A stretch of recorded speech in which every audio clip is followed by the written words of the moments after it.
Hello guys, welcome back to my YouTube channel. So in this video we are going to make this nice looking form from scratch and style it with CSS.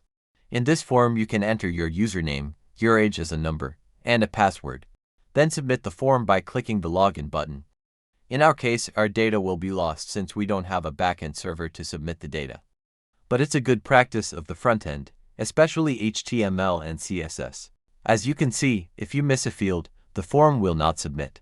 You must fill in all fields, so let's get started. If it's your first time, make sure to subscribe, so you will open any folder in Visual Studio Code or any other editor and create a file called index.html or any other name, provided it has a .html extension. Then in the HTML file, create the basic HTML structure. A shortcut for this if you are using VS Code is write an exclamation mark, then press enter. It creates the HTML structure for you. Then inside the body, we will start creating our form. So we will start by creating a div element, give it a class of form container. This class will help us to target the div element when styling it. Div acts as a container, so we will have our form inside this container.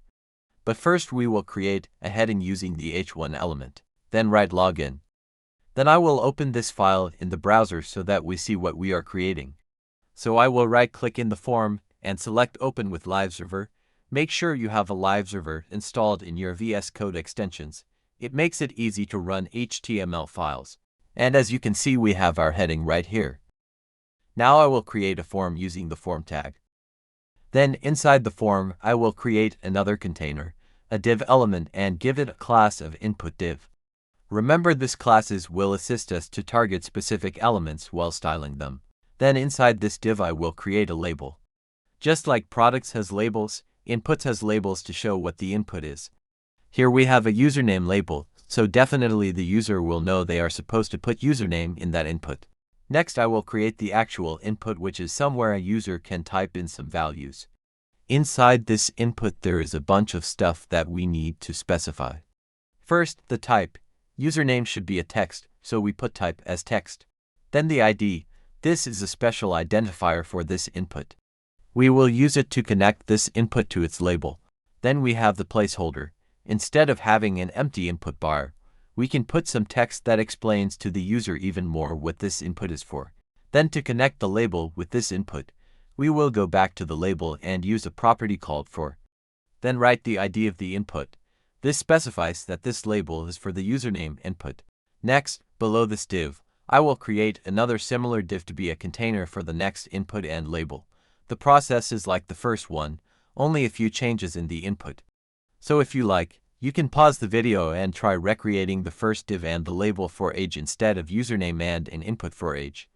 If you do it successfully, let me know in comments. If you have a challenge, comment below. So I will give this div a similar class like before. Then create a label for age. Then an input. Our input here is age, and we want the user to enter age as a number. So we will use type as a number. If user tries to type a text, it fails. Next we will give it an ID. Then the placeholder. Next we don't want a user to enter a negative age, so we put a minimum of 1. So let us now create the last div to contain password, input and label. Then a password label. Then input. We want this to be a password and be shown as dots, so we will use type as password, then ID. Then placeholder. If I try to enter password, you can see it's shown as a password. Age as a number. And username as a text. I forgot to link this input ID to its label. Lastly, I will create a login button to submit this form. Then I will give it a type of submit so that when I click it, it submits the form. Let's do a demo and try to submit the form. So let me enter a name, age and password. When I click login, the form submits and we lose all data. As I said, you need a backend code to do the authentication. So for us, we only have the front end. I will drop a course on the backend later. Note that if we don't enter password, the form still submits. We don't want that. We want a user to enter all fields in order to submit. So we will add a property called required to all inputs. If I now try to log in with blank inputs, the form will fail to submit until I fill all.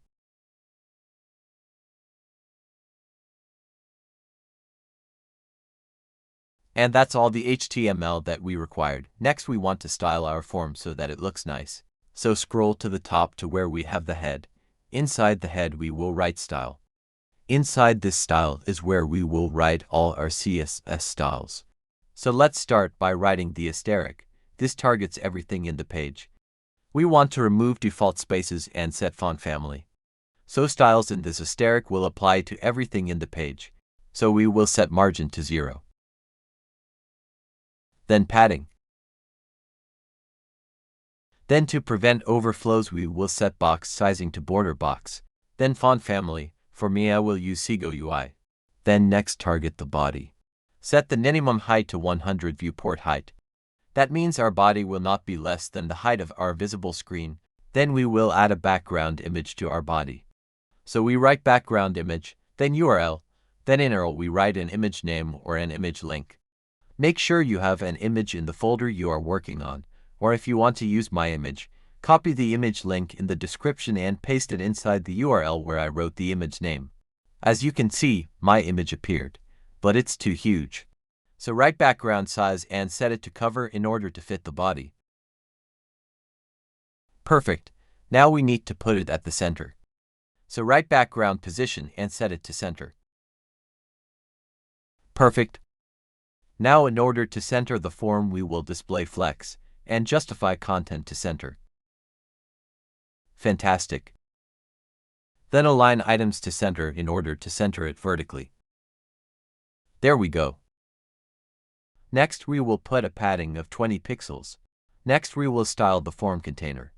Since we gave it a class, we must start with a dot, then the name of the class, then we write its styles. We will start by giving it a background. That is white in RGB, but we reduced the alpha to lower its opacity. Then in order to make it translucent, we will use backdrop filter, then blur, and then the amount of blur in pixels. The larger the number, the higher the blur. Then we will add border radius to round the corners. Next, we will add some padding. Then put width.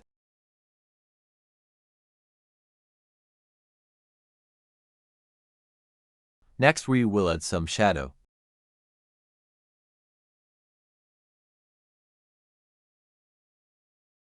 Then a border of 1 pixel solid.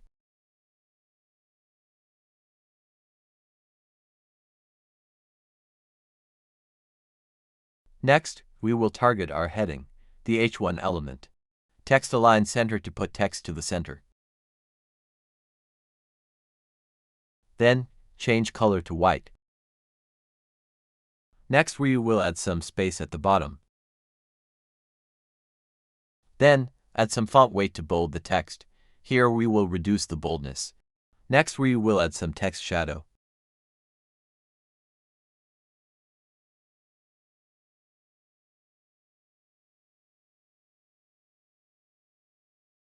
Next, we will target the input group class.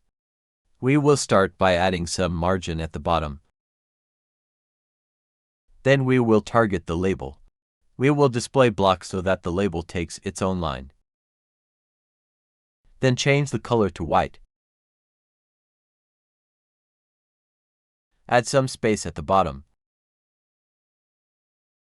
Add some font weight to make it bold. Next, we will target the input. Give it a width of 100%. Now let's add some padding, 12 pixels for top and bottom and 16 pixels for right and left. We will set the border to none. Then round the corners. Then set the background to white in RGBA, then lower the alpha to become a bit dull. Add some font size.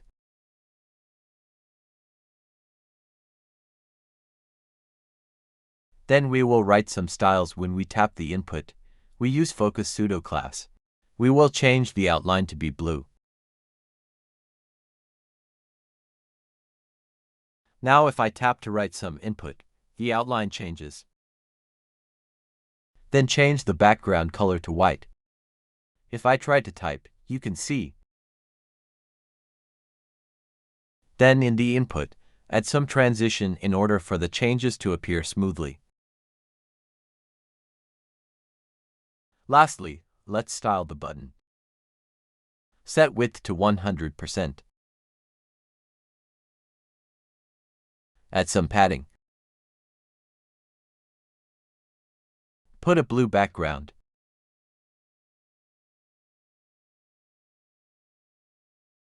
Change color to white. Remove border.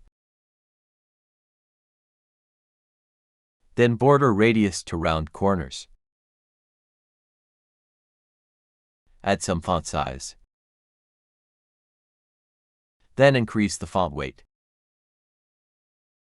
Set cursor to pointer.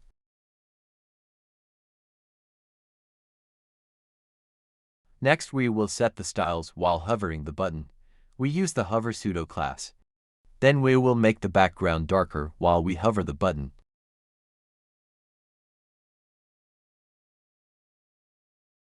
Then put transition in button for the change to appear smoothly.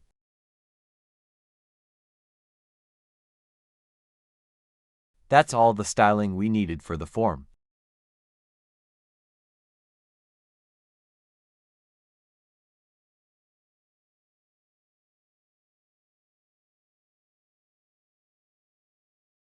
If this video helped you, make sure to like and subscribe to the channel. See you in the next video.